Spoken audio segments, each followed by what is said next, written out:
Hello, good morning everyone. फिर से हम एक बार आपके सामने प्रस्तुत हुए हैं समाकलन से संबंधित कुछ प्रश्नों को लेकर के।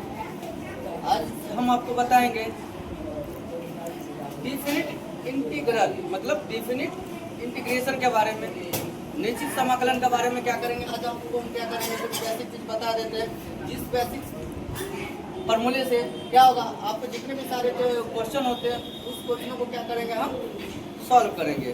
चलिए बताते हैं। तो डिफिनिट इंटीग्रेशन जो होता है उसका सिंबल होता है ये इंटीग्रेशन एफ डी एक्स, जिसमें एक यहाँ पर टर्म होता है उसको कहते हैं ए, और यहाँ पर टर्म होता है उसको क्या कहते हैं बी। क्या ऊपर वाले टर्म को हम जब भी कहते हैं तो अपर लिमिट कहते हैं, जिसको हम कहते हैं उच्च सीमा। क्या कहते हैं तो उच्च सीमा, और नीचे वाले जो होते हैं उसको हम बोलते हैं लोअर टर्म, कहे तो निम्न सीमा। जब क्वेश्चन इस फॉर्म में रहेगा तो इसको तो पहले हम कहते हैं, जो बी वाले फॉर्म को हम ऊपर वाले टर्म को हम अपर कहेंगे, नीचे वाले को हम क्या कहेंगे, लोअर लिमिट कहेंगे। और जब यह क्वेश्चन जो इंटीग्रेशन है वो एफ एक्स है तो उसका हम क्या करना है, तो हमें डेफिनेट वाले फॉर्मूले से क्या करना है, उसको हम क्या करना है, तो आंसर निकालनी है। तो हम निकालेंगे। यहाँ देखिए, जब क्वेश्चन ए और बी के फॉर्म में रहे तो एफ एक्स का इंटीग्रेशन हम क्या कहेंगे, एफ डैश एक्स कहेंगे, एफ डैश एक्स कहेंगे। और यहाँ जो दिया हुआ है ये ए और ये बी दिया हुआ है, उसको हम ए और बी फॉर्म में क्या करेंगे, लिख देंगे।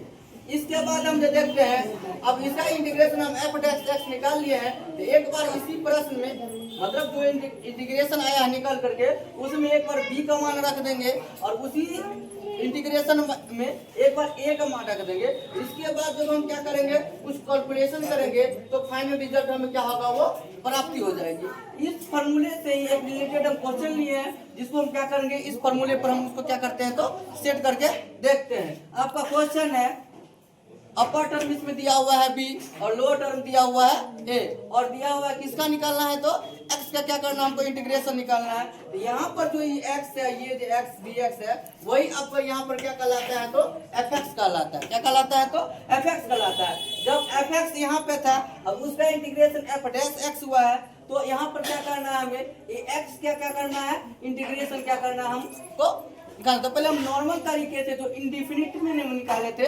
इंडिफिनिट तरीके से, इंडिफिनिट इंटीग्रेशन तरीके से हम एक्स का क्या करेंगे, हम पहले इंटीग्रेशन निकालेंगे। तो निकालते हैं, तो चूंकि हम जानते हैं, क्या जानते हैं, जो एक्स और डी एक्स का इंटीग्रेशन जो होता है वो होता है एक्स एक प्लस एक बटे एक प्लस एक। अब क्यों एक प्लस एक होता है, तो चूंकि हम जानते हैं कि एक्स के पावर अगर कहीं एन, अगर कहीं कोई सूत्र होता है एक्स के पावर एन, तो उसका फॉर्मूला होता है एक्स एन प्लस वन, और बट्टे में हो जाता है एन प्लस वन, और प्लस क्या होता है, तो इंडिफिनिट में सी लगा देते हैं, कांस्टेंट वैल्यू।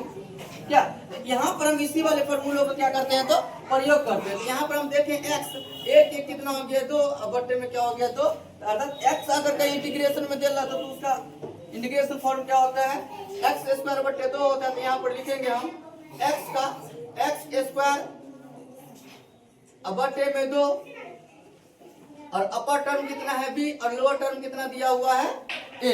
अपर टर्म दिया हुआ है बी और लोअर टर्म क्या हुआ है डी। जब यहाँ बोला गया था, जब आपका लोअर टर्म ए हो और अपर टर्म बी हो, तो इसका इंटीग्रेशन निकाल लेते हैं और यहाँ लिख देते हैं अपर टर्म, फिर लिख देते हैं लोअर टर्म, और इसी को हम क्या करते हैं, तो एक बार हम अपर टर्म का वैल्यू यहाँ पर रख देते हैं एफ डैश एक्स पे, और लोअर टर्म का वैल्यू क्या करते हैं, तो हम एक एफ डैश एक्स पे क्या करते हैं, रखते हैं। तो चलिए यहाँ पर रखते हैं। आपका यहाँ पर एफ डैश एक्स का जो वैल्यू आया है वो एक्स स्क्वायर बट्टे दो आया है, एक्स स्क्वायर बट्टे क्या आया है, दो आया है। इसमें हम एक बार मान रख देते हैं ना, आप देखेंगे एक्स स्क्वायर की जगह एक बार हम रख देते हैं बी, रख दिए बी, क्या हो गया, एक्स की जगह हम बी रखेंगे तो क्या हो जाएगा, बी स्क्वायर बट्टे क्या हो गया, दो, बी स्क्वायर बट्टे क्या हो गया, दो। और फिर क्या कहता था, यहाँ पर आ गया पहले बी टर्म, मतलब अपर टर्म हम डाल दिए। फिर हम डालते हैं एक बार हम ए कहें तो लोअर टर्म का यहाँ वैल्यू कितना दिया हुआ है ए, यहाँ हो गया ए स्क्वायर बट्टे में दो, ए स्क्वायर बट्टे में दो।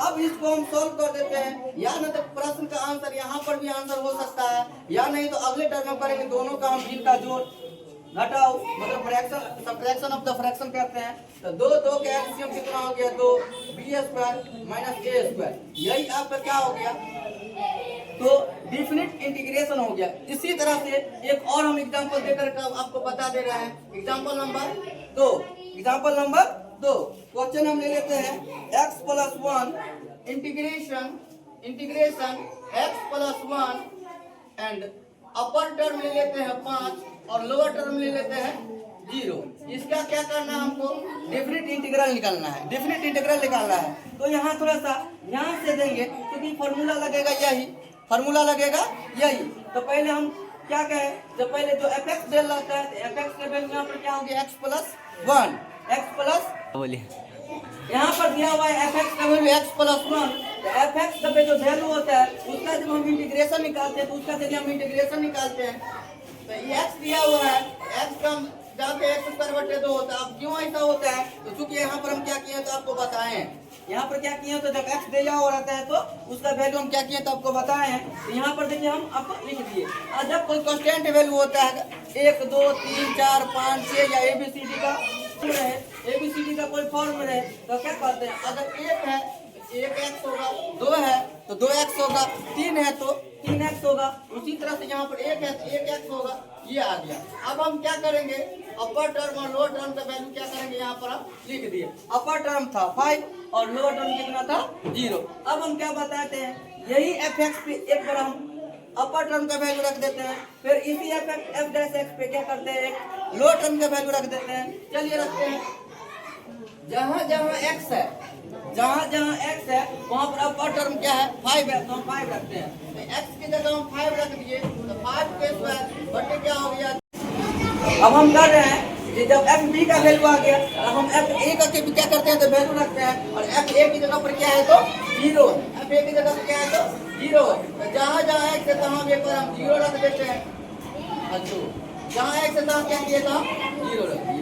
यही हो गया F B minus F A. यहाँ पर जो एक सूत्र लगा F dash A minus F dash B minus A, यही सूत्र का मैंने क्या किया यहाँ पर आपको हम प्रयोग किए। और यहाँ पर हम कैलकुलेशन करते हैं तो देखिए 5 का स्क्वायर है, 5 5 का 25 होता है, 5 हो गया 2, यहाँ पर कितना हो गया 5 माइनस। अब 0 में 0 का स्क्वायर करते हैं तो 0 होता है, और 0 में अगर किसी भी टर्म से आप भाग करेंगे तो उसका आंसर होता है 0, मतलब 0 प्लस 0 बराबर क्या हो गया 0।